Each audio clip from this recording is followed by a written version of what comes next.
Good evening. Welcome you all. I have a feedback here. Are we better? Yes. Okay. Thank you. Welcome to the Housing Authority meeting at the City of Salem for Monday, April 24th, 2023. Would the recorder please call the roll? Commissioner Nishioka. Present. Vice Chair Phillips. Here. Commissioner Gwynn. Here. Commissioner Gonzalez. Here. Commissioner Hoy. Here. Commissioner Nordike. Commissioner Varney. Here. And Resident Commissioner Heather Villegas. Here. Chair Stapleton. I'm here. Thank you and welcome, Heather. It's really great to have you here. Thank you so much for joining us. Thank you for having me. All right. Would you all join me in the Pledge of Allegiance?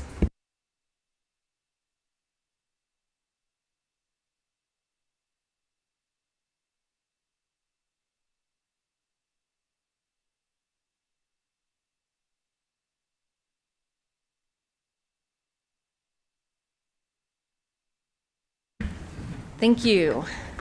And if we could show on the record that Commissioner Nordike has joined and is here tonight with us. Let's see here. Co-chair, do we have any additions or deletions tonight? No additions or deletions tonight. Thank you so much. We have nobody signed up for public comment. Co-chair, the consent agenda. I move the consent agenda.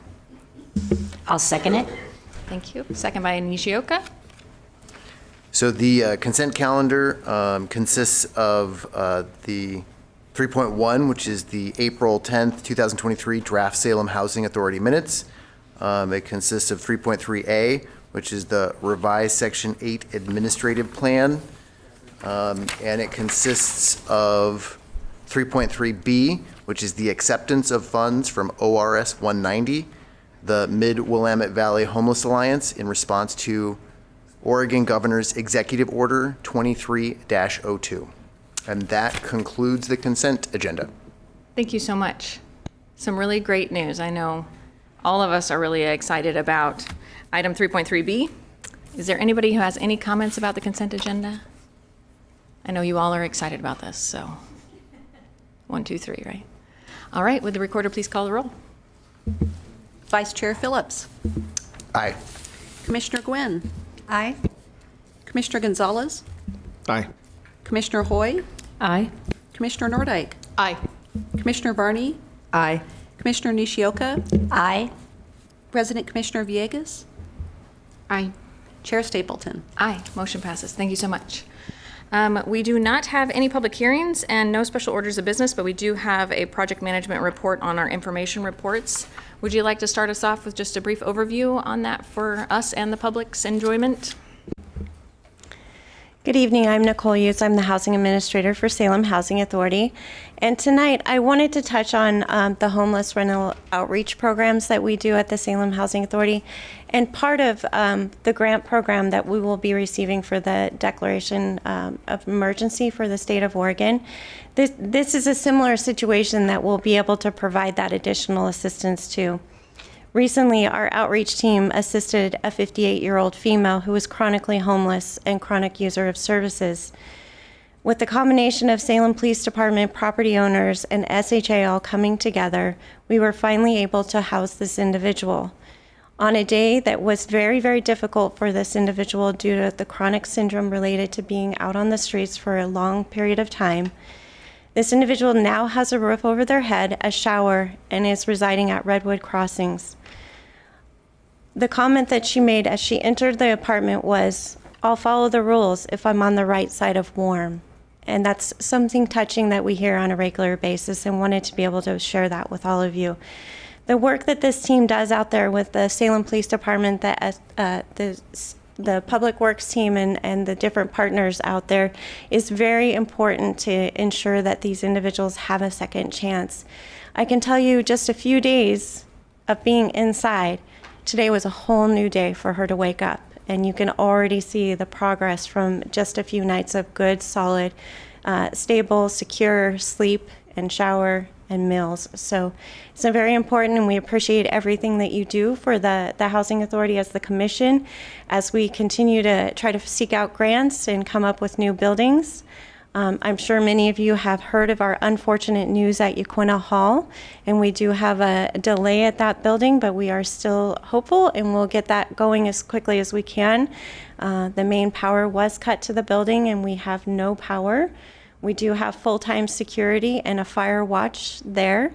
This is an insurance claim, and it is not something that is coming out of the pockets of the Housing Authority. It's an unfortunate act of making sure that people do proper locates to ensure we don't have this happen again. But we are looking at possibly getting power back to the building on May 3rd. We are now behind about 2.5 weeks for our progression in moving residents into that building. Thank you. I know that was hard for all of us to hear. We were so close to the finish line and we had so much momentum, and to get that trip up there at the end was staggering for us. And we are on the outside looking in, so I can only imagine what it was like for you and your staff and the folks who were there on scene. I did want to ask you about, in your project management report, if you could highlight the Family Self-Sufficiency Program. If you could just give us a little brief overview of that program, I think that would be really good for the public to hear. Certainly. So the Family Self-Sufficiency Program is, we actually have 4 case managers that work with households. They apply for this program. They have to be in public housing or the Section 8 program. And once they're admitted into the Family Self-Sufficiency Program, they're on a 5-year goal to completely stabilize. Many of them go on from this program to purchase homes. Some of them use escrows to purchase vehicles, pay off their educational expenses, or move forward towards stabilization. There is no requirement for them to move off of that off of our Section 8 programs or public housing by being on this, but it does wrap them around with case management, educational services.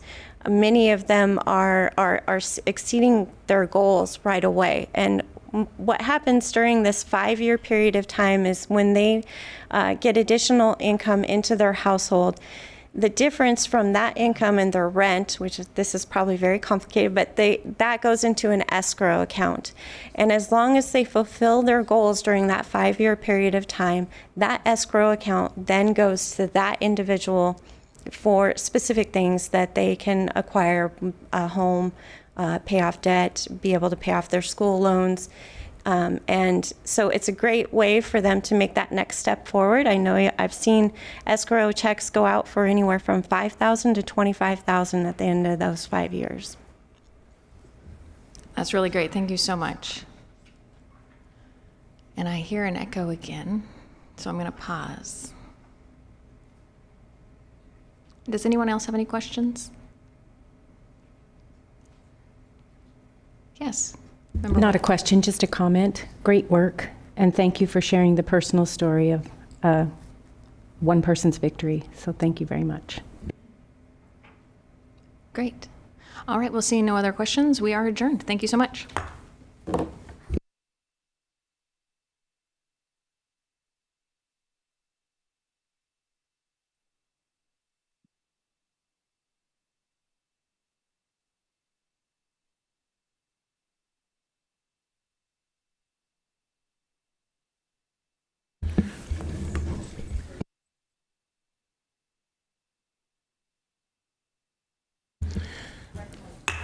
Good evening. I'll call this meeting of the Salem City Council for Monday, April 24th, 2023 to order. If the recorder will please call the roll.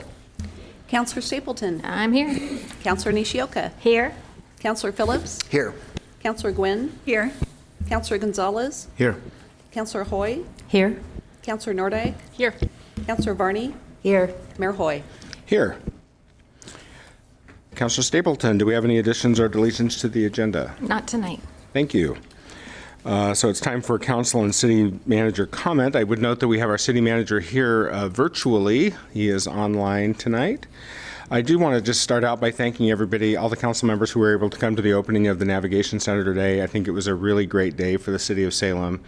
And we have finally opened or have cut the ribbon on our, what I'm calling our crown jewel of our homeless response system, and that is our Navigation Center, and it's really a great day here in Salem, so super excited for that to get off the ground. Are there any other comments? Councilor Stapleton. Thank you so much. We had some really exciting news I guess this last Friday. Councilor Nishioka and I attended a meeting with city staff, with a developer and team for a dream of a development over on Front Street. And you may have read about this in the newspapers. It really is truly going to revitalize that area and is really, really going to be impactful for the Grant neighborhood, the Highland neighborhood, the Can-Do neighborhood, that's all in that area. So I was hoping that staff could give our fellow councilors and the public just kind of a general update on the status of that project and where we're at, and I think staff are prepared. Thank you. Mr. Staley, do you have something on that? I do. Thank you, Mr. Mayor and members of council. We did have an opportunity to meet with the project team from the Cannery project on Friday afternoon. And as Councilor Stapleton indicated, it is an exciting project for our city and advances many of our comprehensive plan goals. We met with them to continue the work of understanding what this project consists of, what the role of the city would be, and just understanding the challenges and the opportunities and options associated with this project. The Cannery project is an amazing project that will bring amazing things to our community, but the challenges are also there, and they do need to be worked through. So on Friday, we started that process, and we agreed to continue the dialogue between their team and our team to see if there is a path forward for this project or to find that path forward. We had the right people in the room for that discussion, and Kristen can offer any other comments to fill in the blanks that I've left here. So thank you. Thank you, Mr. Staley. Ms. Rutherford? Good evening, Kristen Rutherford, Community and Urban Development Director.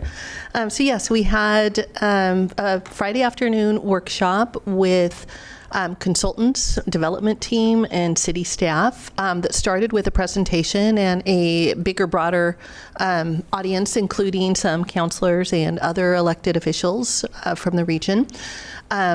After the presentation, then we moved on to two different workshops. One that focused more on a potential development agreement and what this public-private partnership may look like. And then on the other side of the wall, we had several of our engineers and planning staff that worked through kind of the nitty-gritty issues tied to challenges with the site. So at a very high level, what they're proposing is a mixed-use development with approximately 370 units of housing, multifamily housing, with a soccer stadium on the north end of the site.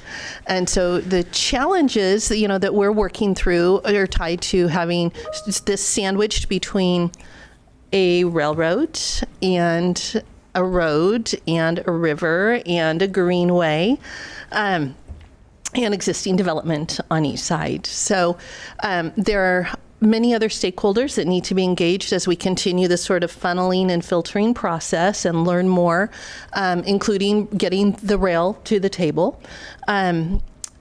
So, the development team continues to be targeting a 2024 start date for construction. There is a lot to navigate between now and then, especially when it comes to anything tied to Front Street and the railroad. So as we continue to have conversations and meetings, we will be continuing to vet these challenges and try to navigate some solutions and get a better handle on kind of where their feasibility challenges are, where the financial gaps are, what our role as partners might be. That's still very high level and undetermined at this time, but we will continue to work through and explore those issues. Thank you. Counselor? Yeah, I just wanted to say thank you to staff. I was just really blown away in the room by the amount of staff that were there and in the room and willing to work and try and figure out a path forward for this. I was telling the developer that I think this might have been my second or third email I sent as a city councilor was what's going on Front Street and how can we help that redevelopment? Because I know that this is going to be really critical for North Downtown. This is a prime jewel of the city of Salem. As you all know, the river is banked by Highway 22 and Wallace Marine Park on the west side, and then we have a beautiful riverfront park and Mento Brown Park on the, did I say that right, on the east side. And here we have this just stretch of land that is prime for really a reinvestment in Salem's downtown, North Downtown. So I couldn't have been more thrilled and wanted to say thank you for the update. And I hope other councilors share in my excitement for this really monumental thing that might be able to happen here for our city. Thank you, Councilor, and thank you for highlighting that. I'm sorry I wasn't able to be there. I have met with the folks in the past, and so I'm equally excited, so thank you. Other comments? Councilor Hoy. Thank you, Mr. Mayor. It was a gift to attend the Navigation Center open house this morning. I look forward to the day when Arch's referred residents arrive and progress in the lives of real people is underway. As suggested, I took time to stretch out on one of the beds at the center. I looked up at the ceiling and briefly imagined what it might be like to need to be there. My, how life takes its turns. I prayed, please fill this place with all the right help and inspiration to grow and thrive. I know if the programs work and lives are improved, the money will be there. I just believe. Just when I thought it was time to leave, I made 2 new friends. I'd wanted to make contact with Officers Bennett and Ramirez from the Homeless Outreach Services Program for some time. Their work is right up my alley, almost literally. They mentioned their next move this morning would be to visit a homeless encampment in South Salem. I know that place, I said. I was out there on a ride-along a week and a half ago. Into the darkness we trekked to make an arrest and to deliver a man to the Marion County Jail. The area is soon to be cleared. Today's visit was to be another warning for the handful of folks still camping there. Can I go with you? I asked. Sure, Officer Bennett replied, but only if the chief gives the okay. Next thing I knew, I'd changed my clothes and was off on a different kind of ride-along. We saw more of what I see each day, only concentrated, prolonged homeless living, deeper and dirtier than what one of my houseless neighbors calls concrete camping. The size of the mess on the privately owned property in South Salem is astounding. It's nowhere near as big as Wallace Marine, but it's big. It was easier to see the full scope in the daylight between rain showers. The stories the officers told were incredible. Their dedication to this difficult, seemingly insurmountable problem is admirable. The cooperative effort made with city and county partnerships is working. I came away inspired and confirmed in my belief that in order to solve the homeless problem, we have to get to the root of it. Thanks to Gretchen Bennett and her team, and to Chief Womack for his yes. Thank you, Councilor. Councilor Nordyke. Thank you so much. So a few thanks are in order. First of all, to all the city staff and Community Action Agency and other partners who helped make the Navigation Center a reality. I remember when I joined council, one of the first things I did was talk to legislators about funding this dream. And it took some time for us to get that funding from the legislature and other partners, but we did it, and we did it together. But, you know, even though it's nice to be there to hold the ribbon, and I've now held the ribbon many times. I've held golden shovels, I've held gigantic scissors, and I'm always happy to stand in front of the cameras and celebrate those moments. But we all know at the end of the day that this took a lot of work behind the scenes by our incredible staff. So I really want to thank everyone who did that. And we had a lot of other folks who were big supporters of this project in the room too. So I was really grateful to see Marion County Commissioner Kevin Cameron was there. He was instrumental in helping us get some money as well. We saw a lot of community partners there, folks like Church of the Park, Beebold Ministries, YMCA. There were a lot of different partners who are standing in solidarity for a humane and compassionate way of addressing homelessness in our community. So it was great to be there, and I played a small role, but I really want to give kudos to the staff who really made it happen. So I appreciate that very much. And it was great to have the governor on hand too. I know that the governor's emergency order that took effect is going to result in some major funding coming to our community partners in this city. Again, places like Community Action Agency and several others, Salem Housing Authority, and many others, they're going to receive a lot of funding, which will translate into a lot more shelter beds and a lot more households being served because of the emergency funding coming to this area. When those organizations thrive, the city of Salem can thrive too. So I think it's really important that we show our support for those community partners. The other thing I want to say is I really want to thank Capital Community Media. They reached out to me and asked to interview me about my day job, and I'm sincerely proud of that work. It's an honor to serve as the Executive Director of Casa Marion County, and I want to thank Capital Community Media, Megan and Ashley. They were wonderful to work with, so thank you for that.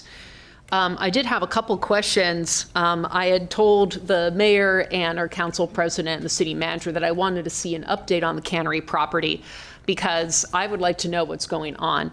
I am delighted to hear that there was a meeting on Friday and that a presentation was given.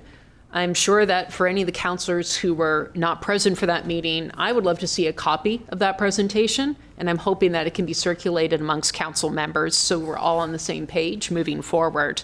Although it's not in my ward, a property of this scale will have an economic impact on every single person in this city. To that end, I'm also curious, Director Rutherford, has there been any discussion so far of affordable housing being at least a portion of the proposed 370 units of housing that you mentioned? Yes, there has been. Great. And I know that we're still very early on in the phases of this project, but I mean, as you know from our offline conversations and my comments here on the record, I would love to see affordable housing worked into as many projects around the city as possible, even if it's just a percentage, but the more, the better. The other thing, and I know we're going to get questions about this from my constituents, they want to know what the environmental impact is of this project, especially since it's on the Willamette River, especially because of the history of this property and its proximity to the railroad. There's a lot of complicated issues. I have no doubt the city will do its due diligence. Just keep us in the loop, because I know at neighborhood association meetings, those are the kinds of questions that my constituents will ask. Is there affordable housing? What about the environmental impact? What's up with the soccer stadium, by the way? That caught me by surprise. I love that concept. But when I share with my constituents, I know they're going to have a lot of questions. Is there any more light you can shed about the proposal for the soccer stadium? The soccer stadium is a very recent addition to the scope of the project that was first shared with us this week also. So we are still, working to kind of, figure out what that will mean, what the impacts will be. They're looking at a stadium that would be about 5,000 people. Up to maybe 10,000 for concerts or events where you would be seating people on the field. And looking at a venue that would be active about 150 days out of the year. So I think those are the high level parameters. Beyond that, they're looking at I might get the acronym right, United Soccer League? Yes, USL, sorry. I don't follow soccer, so still working on these acronyms. Yeah, so which is a one tier down from like the Timbers. Right. So that's it's a franchise league. Great. My only comment on that is if they can fill it on the regular basis and stimulate our economy and generate transient occupancy taxes, I'm all for it. But if it's sitting vacant most of the year when we could have used that for more housing or other forms of economic development, then that would be the only concern I raise. I know nothing about the soccer industry. I know nothing about the level of interest in that. I just want to make sure that we use this property effectively, because it's an unprecedented opportunity. This doesn't happen every day that a property like this becomes available. And I know the entire state desperately needs more affordable housing. So if we're going to build a stadium in lieu of addressing some of our affordable housing challenges, and I know they're saying some would be available for affordable housing, I just want to make sure that we're using this property wisely. I look forward to learning more. Thank you. Yeah, I appreciate it. Those are exactly the kinds of questions that we will continue to be wrangling over the next several months.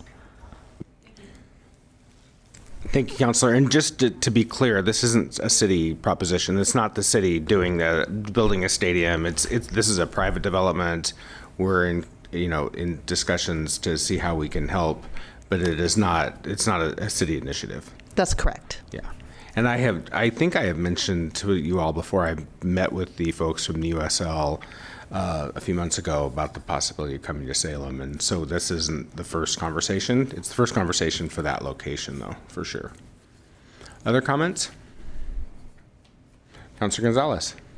Thank you, Mayor. I just want to thank City Manager Keith. He jumped in my car. We drove around Ward 5, the best ward.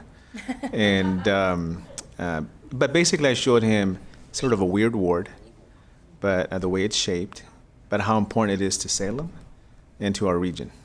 Just it's an entry point, has a couple of freeway entrances, exits. So I'm hoping he enjoyed his time with me. And second, I spoke at South Salem's ELD classes this morning, English language development classes. And I don't know if the kids were that excited to see me, talk to me, but I'm hoping they leave with something of value, and I encourage them to become future city councilors. So, maybe there's some there. So that's it. Thank you, Counselor. I'll be at Harrod Elementary tomorrow morning having a similar conversation, so yeah, thank you. Other comments? All right. It is time now for proclamations. We have 2 this evening. The first is for International Firefighters Day, and I know we have representatives from the fire department, but it is not the list of names that I was given. So I'm going to ask the chief to come down and all of the representatives, and we'll get folks introduced and go from there.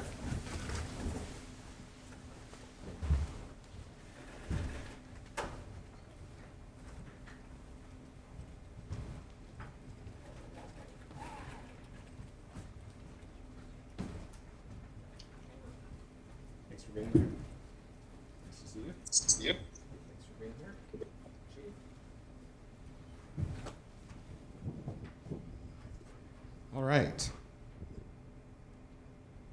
Whereas International Firefighters Day was established in 1999 to remember firefighters worldwide lost in the line of duty protecting the safety of us all, and whereas firefighters dedicate their lives with extraordinary courage in situations that oftentimes put them in harm's way in order to protect the lives and property of others, and whereas Salem's Fire Department was formed as the Alert Hook and Ladder in 1857, fighting fires with leather buckets, ladders, and a few basic tools. And whereas one firefighter has lost his life in the line of duty in the past 166 years the Salem Fire Department has been active, Floyd McMullen, a Willamette University student, was a sleeper, that's a volunteer firefighter, at the East Salem Firehouse. He perished in the state capitol fire of 1935. And whereas the city of Salem honors its current and past firefighters who embody courage and conviction and have put their lives on the line for those in our community, and now therefore, I, Chris Hoy, Mayor of the City of Salem, do hereby proclaim May 4th, 2023 as International Firefighters Day and encourage residents to recognize and appreciate the selfless dedication of Salem's firefighters, dated this 24th day of April, 2023.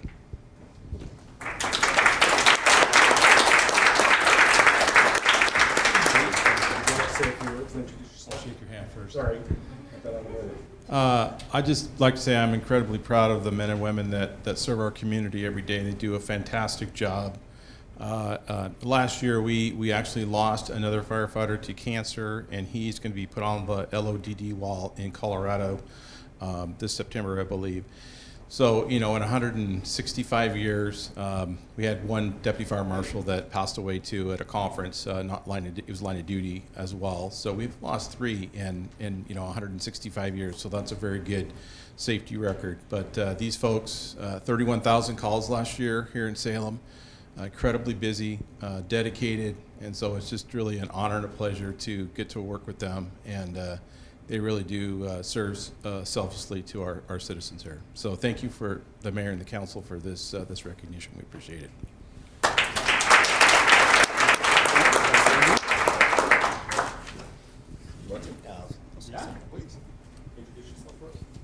My name's Nick Rice. I'm actually Secretary Treasurer of the Salem Professional Firefighters.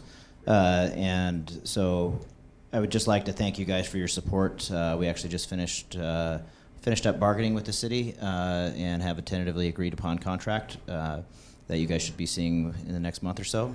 But again, thank you for your support, and we appreciate it. Thank you so much. Thanks, guys.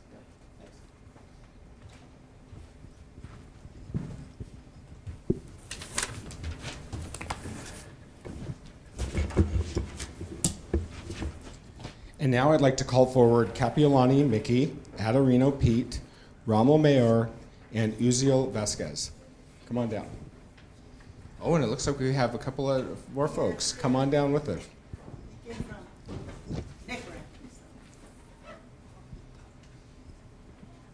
No, you can come this way. It's okay. It's okay. It's okay.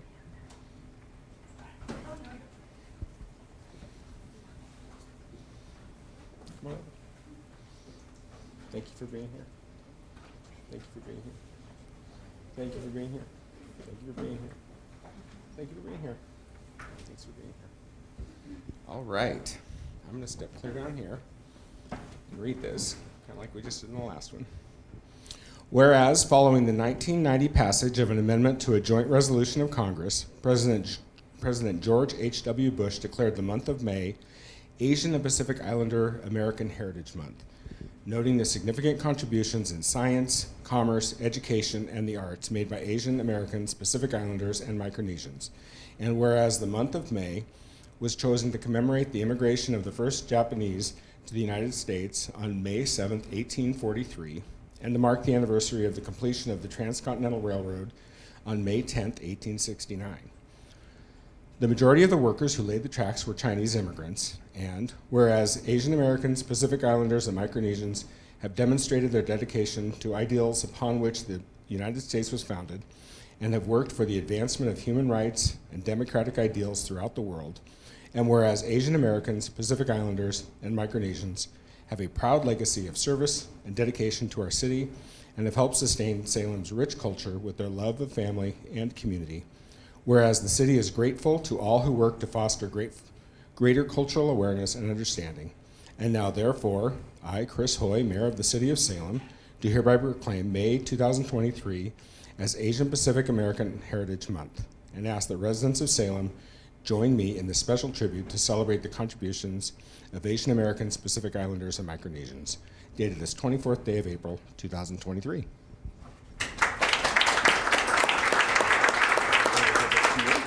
Would you like to say a few words? Hi, my name is Capiolani. I'm the community coordinator with Micronesian Islander community here in Salem. So we are a small organization, but we love our community members. We connect them with a lot of resources and a lot of needs that they needed out there. And I just want to thank you, and please continue to support us in any ways you can. Thank you. Thank you so much. Councilor Stapleton is going to be our photographer. Maybe if we do 2 rows right here. What do you think? Chris, do you want to be in the middle, maybe? Yeah, let's go. There we go. There we go. Scooch in. How's that?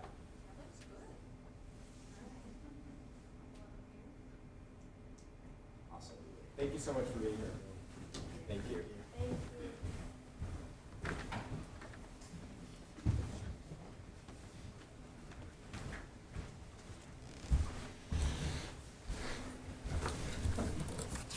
Okay.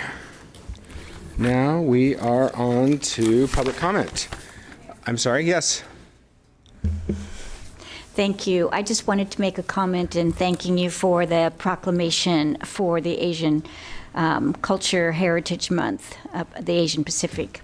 I want to let you know that my husband's family immigrated from Japan and Hawaii back in the late 1800s. And when Japan entered World War II, his family was interned. They lost all their property. They had apple orchards. And the eldest son did enlist into the 442 Battalion, which is also known as the Purple Heart Battalion. and he was injured and received a Purple Heart, and came back and served the city of Salem as an accountant for about 40 years. It was a long road for him to get there, and so I just want to say thank you very much because of the recognition for all of the Asian cultures. Thank you. Thank you, Counselor, and thank you for mentioning that. And it's important that those stories are told. Thank you for doing so. And with that, we are on to public comment. We do not have anyone signed up for public comment this evening. So, Counselor Stapleton, the consent calendar. Thank you. I move approval of the consent calendar. Second. Thank you. The consent calendar tonight consists of item 3.1A, the April 5th, 2023 draft City Council work session minutes. Item 3.1B, April 10th, 2023 draft City Council minutes. Item 3.2A, the addition of Salem municipal airport fees to support commercial air service.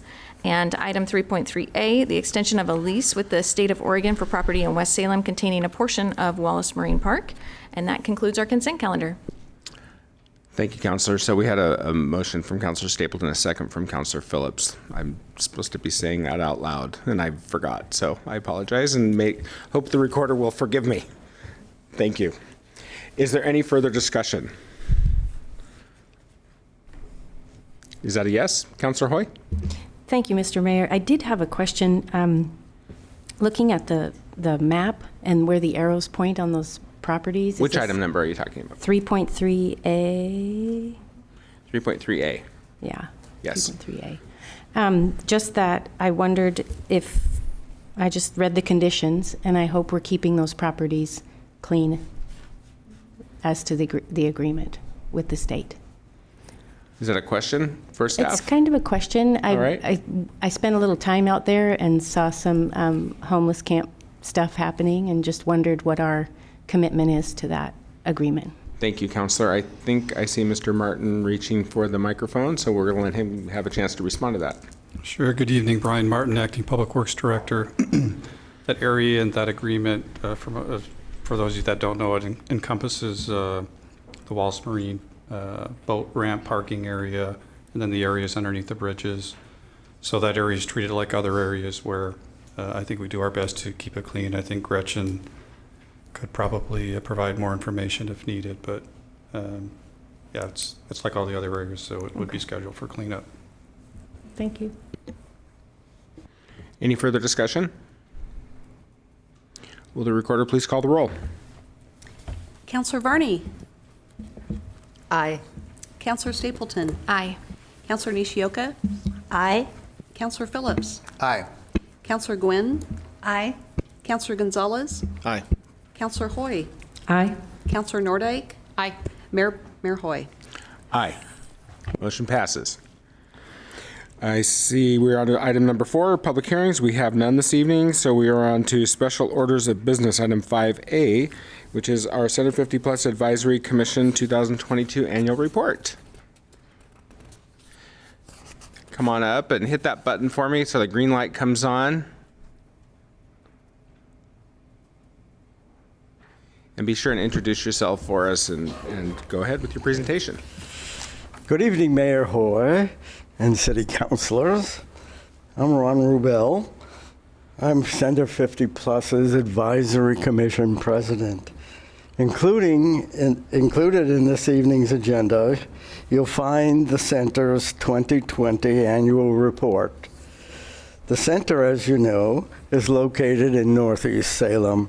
However, this 30,000 square foot adult community center is much more than bricks and mortar. It is really a center without walls. It can easily be considered the city's most visible portrayal of its support to its most seasoned citizens. That 14.6% of Salem's population aged 65 or better is about 2.2 basis points below the U.S. level of 16.8. This is a sector to which all of us who are lucky enough and healthy enough are destined. The center is guided by its mission. That mission focuses on adults age 50 and over and their families. To them, the center provides life-enriching opportunities. These include activities, services, and involvement in the community. The center is a recognized leader in this community, providing a positive, active view of seniors. This heightens and advances awareness of senior resources that are accessible to the community. The programs offered by the center are important and ever-changing. They continue to be responsive to the needs and interests of a diverse older adult population. Their three purposes includes helping to ease the transition from a job-dominated lifestyle to a self-guided one, providing activities which help seniors to combat isolation and loneliness, participating in shaping a community where people of all ages can live and thrive for their lifetime. The report provided to you highlights the center's 2022 accomplishments. They were achieved within the center's 4 strategic goals. These goals are stability and vitality, seniors partnering with the city to provide funding and a volunteer work base. This has created a strong financial foundation. Collaboration, partnering with agencies and the business community to avoid duplicate of services and improve efficiencies. Cutting-edge programming, using recognized best practices, national trends, and senior and community feedback incorporated in a vibrant plan of action. Senior leadership. Seniors are involved in each and every area of the center. This includes day-to-day operations, program delivery, and fundraising. They are the performance backbone. As a fellow volunteer, I personally would like to thank you, the leadership of the city, for supporting this community asset. The city is poised to help local seniors remain connected and engaged by keeping seniors as healthy and as cognizant as possible. You encourage us to contribute to the community as a whole. To provide you with the highlights of the 2022 annual report, I'd like to yield the floor now to the city's director, Marilyn Daly Blair. Thank you. Thank you, Mr. Rubel.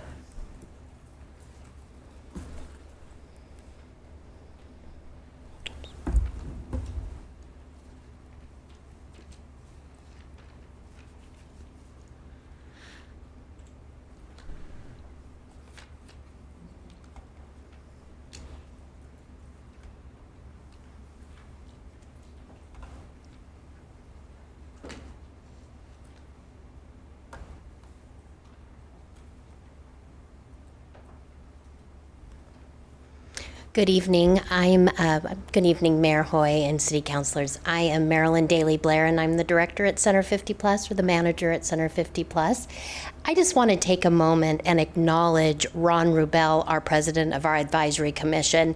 He has served multiple terms, and each time has stepped up to be the president or chair of that group. And I'd like to give a hand for that many years of service.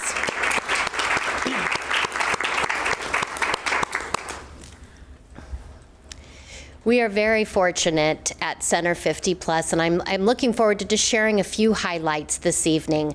The last couple of years, we have reported on kind of our response to COVID. So it's been a lot of talking about the last couple of years' work in surviving and working towards supporting our seniors and combating isolation and loneliness. And this year, the 2022, we get to report a little bit differently because this is the transition year that we're reporting on, where we have rolled back out and we are operational in more full restoration of how we used to look. Now, that's exciting in many ways, but it's important to show the data so you can see what direction we're going in and so that we can celebrate the good work that the Center 50 Plus Advisory Commission has been doing. The Center 50 Plus Advisory Commission is a 15-member commission made up of local seniors and agency partners. And while since 2019, there was opportunity to have fewer meetings because they only actually need to meet 6 times a year. Since 2020, they have met every single month and actually didn't look for a break. They saw that their work was even more important during the COVID response and continued to meet via Zoom before some organizations figured out how to use Zoom. So we were feeling very technologically advanced. Again, thank you to Ron Rubel and the Advisory Commission. And the strategic goals that we're going to be addressing tonight, Ron has spoken to, but I want to share some of the things that they're reporting this year. The number one goal the last several years is combating senior isolation and loneliness. This predates COVID, but received new attention because of COVID. And because of that, it opened up many opportunities for us to transition some of our programming to deliver it in a different way. We have 4 strategic goals, and I really hope that in the next year or two, we can revisit our strategic operation plan, because the 4th goal is senior leadership. But we reported here is actually the number 1 goal. The volunteers at Center 50 Plus, over 400 volunteers support 200 different programs, activities, and services, both inside and outside the building. What does that look like in terms of dollars and cents? They are valued at $29.95 an hour, giving $1.9 million because they gave 64,000 hours of service. And that was on a lower level year. This is actually down from previous years, but definitely moving in the right direction moving forward. The backbone of Center 50 Plus is just like I noted with our president, Ron Rubel. Our volunteers are the movers, the shakers. There is not a single program area that is not operated or supported by a volunteer workforce at Center 50 Plus. Why do people volunteer? Throughout all of the different surveying tools, the number 1 reason people come to Center 50 Plus, participate in Center 50 Plus, or volunteer at Center 50 Plus is to form lasting bonds of friendship. It's based on relationships, followed by addressing community needs and collaborating to make a stronger community and to contribute in meaningful ways. This, over the course of the 25 years I've worked for the city, this survey tool actually has not changed very much in terms of the results. From the day of opening in 1976 to where we are, the number 1 reason people come to Center 50 Plus and participate and contribute is to build bonds of friendship. But who is the greatest and largest contributor to our volunteer workforce? It's actually the Friends of Center 50 Plus, a 501c3 nonprofit that contributes not only financially, but thousands of hours of service to the center, making them our largest volunteer workforce.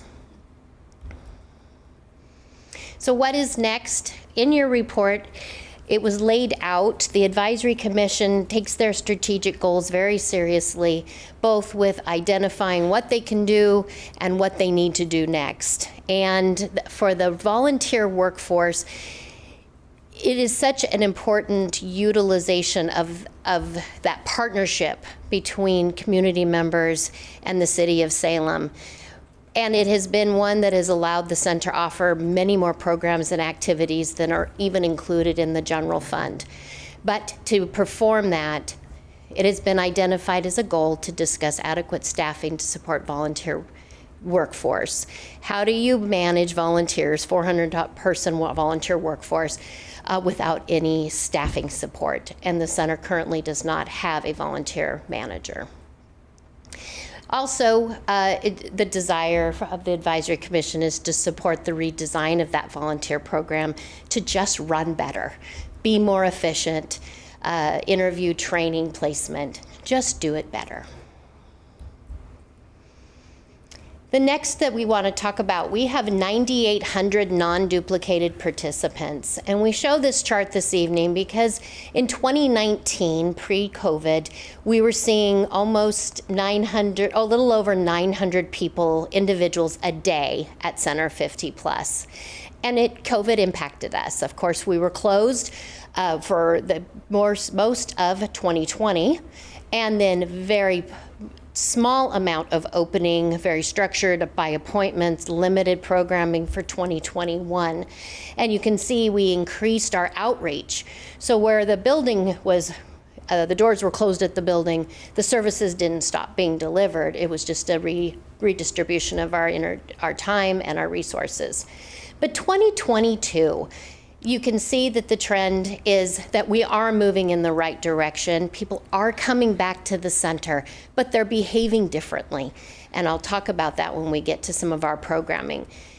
People, you don't just open the doors. This is a senior population, and there was some hesitation to gather in groups. How do you manage that in a community center?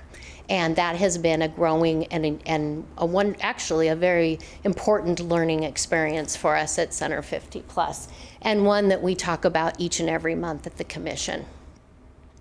But you will see that the outreach and the Wellness on Wheels program, our delivery to neighborhoods, Ron spoke to it as being a center without walls. That has increased, and we see our programming being picked up in neighborhoods, parks, community centers, alleys, and at one point even downtown Salem. So it's definitely a different service delivery model. What is really next in that area is we need to, they have identified a goal of expanding our demographics in the areas of age, gender, and ethnicity by just partnering differently. Looking at the community around our neighborhood, looking around partnerships, and just making that space available so that we're building a different kind of relationship with people and building that connectedness. Outreach has been the focus for the last several years, and it continues to be a really important one, building community. Not everything is building-centric anymore. It doesn't all happen in Northeast Salem. It is happening throughout the community. Over 3,800 homebound seniors were supported this year. That is substantial. And now that we've identified these folks in the community, you can't, just because COVID is moving differently, we now know they're there, and we understand why they're not able to come to Northeast Salem. And that's typically connected to mobility, both health and personal mobility concerns. And so the goal is to address how to serve this community in different ways and exploring those options. The Wellness on Wheels program has expanded to 2 vans. It served over 7,350 folks this past year. I guess my finger hit that, sorry. And that will be a program that continues in the future. This is funded through partnerships with Salem Health, United Way, P3 Care Partners, and Mountain West. What is next? Outreach. We're coming into spring and summer, and the coordination of spring cleanups, service days, and partnering differently with our neighborhood associations is high up on the goal list for this upcoming year. Cutting edge programming is what Center 50 Plus was based on, and we utilize health and lifelong learning as those tools. This year, we had 300 fitness members and had over 642 classes. We know that our first and second quarter attendance records for 2023 is showing that we are well over 450 members in the fitness center, and that our daily attendance is almost to 600. So we, every day, every week, we are feeling things grow and change. And it's based on bringing people in to participate in this healthy lifestyle and lifelong learning.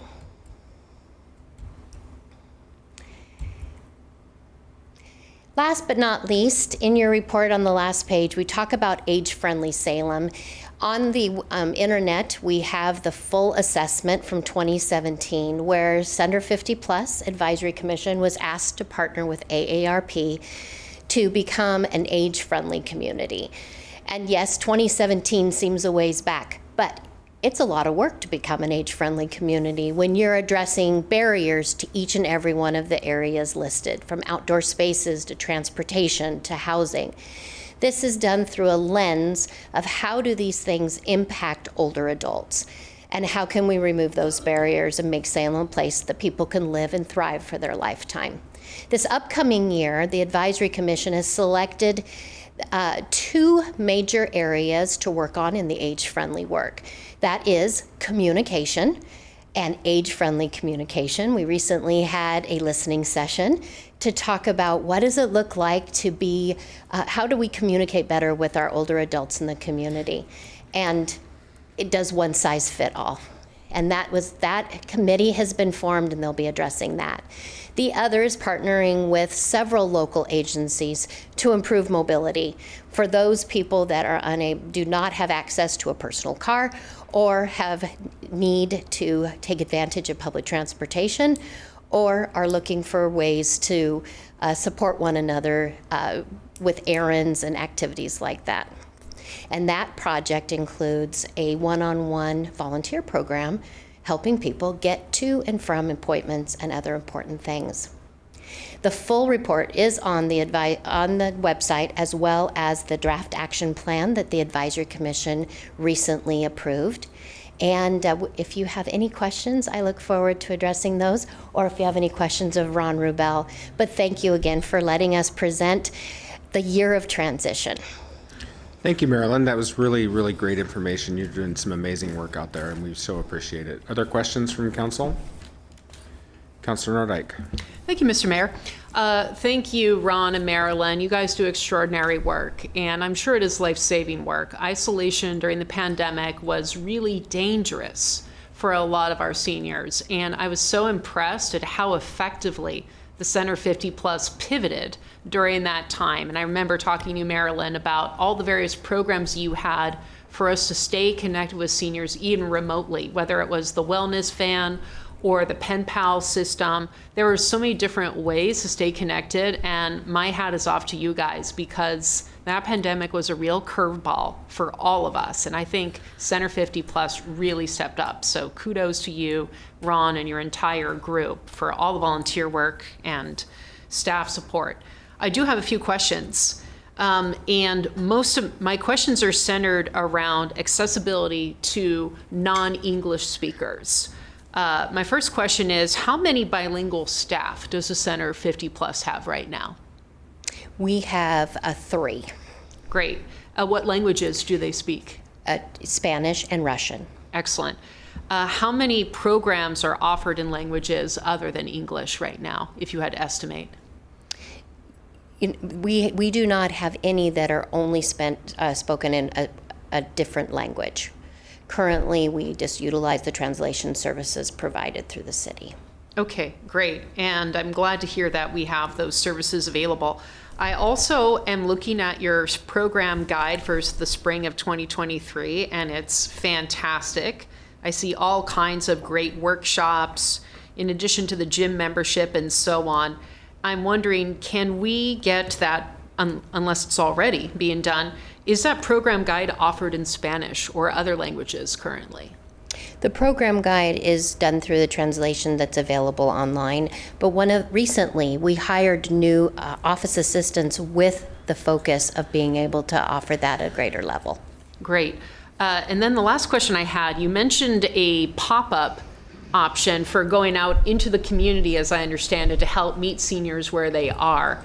Can you tell me a little bit more what that looks like, and will you be using that as an opportunity to meet with some of our lower income seniors and again, other seniors who do not speak English as their first language? That's a great question. I'm glad you did ask it because I didn't talk about the Villages Network. The Villages Network is geographic areas where we bring peers together to support one another in their neighborhoods and their community. What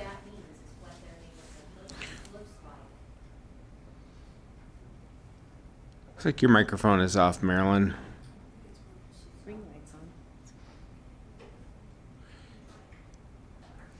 We're having some technical challenges. Hold on just a moment. We can try a different mic, perhaps.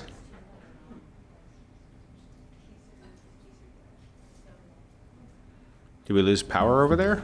Here, come sit with me. I don't see the green light. is it back on? Can you hear me now? Okay.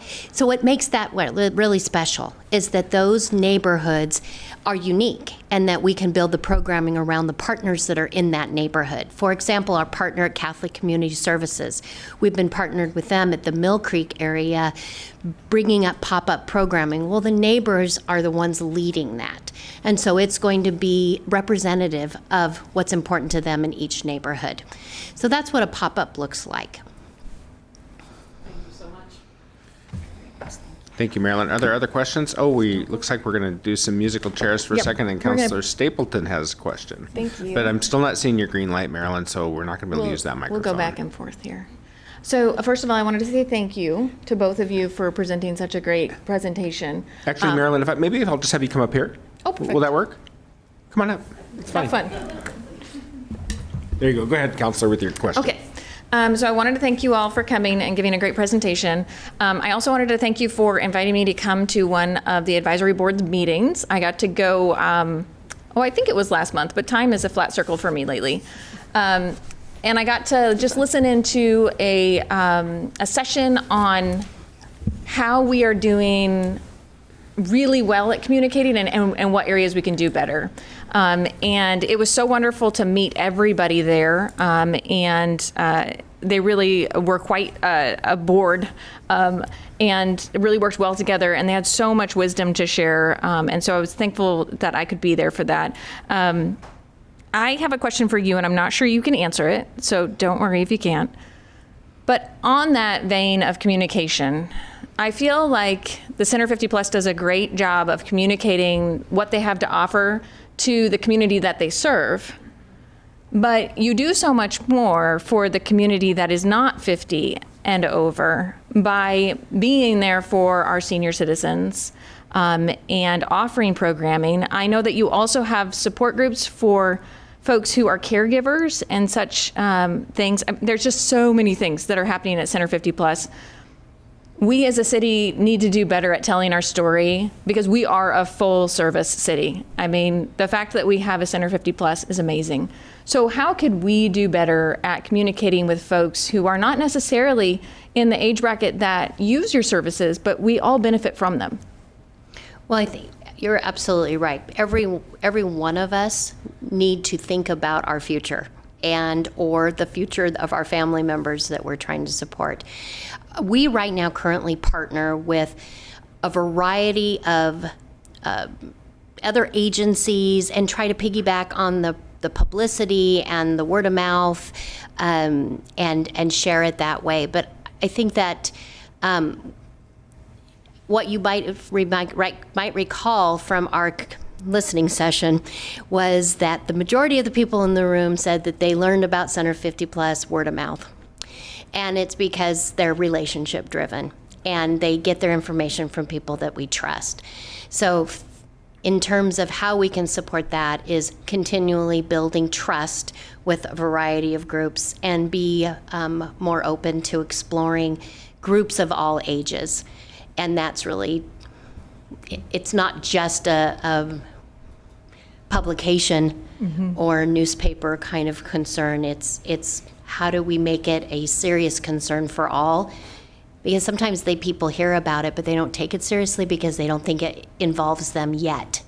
but how do we change that culture? And I think the age-friendly work is really about changing the culture that it's never too soon to plan for our retirement years or our older years. Thank you so much. I really appreciate you being here tonight. Are there other questions?